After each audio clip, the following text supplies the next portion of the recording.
在這場對話中，耶穌明言自己是根據天上的父的教導在講述真理。他提到了對比，猶太人卻是根據他們的父所傳來的教導。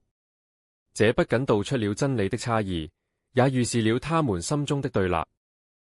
這兩個父親的概念深深影響了猶太人的行為與信仰。耶穌所謂的我父讓他有了從高處來的引導，而猶太人的行為卻源自地上的指導，這正是造成彼此間衝突的核心原因。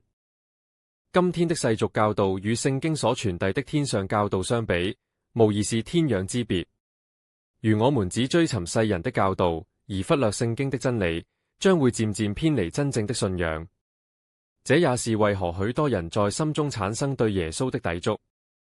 拒絕真理會讓心靈變得更加困惑與無法安寧。耶穌曾指出猶太人心裏不容下他的道，這提醒我們在生活中無論面對何種教導，須保持開放心境，讓真理引導。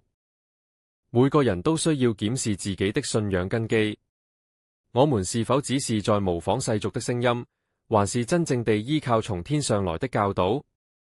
一旦我們明白這其中的道理，重塑信仰的方向，才是通往生命真正意義的開始。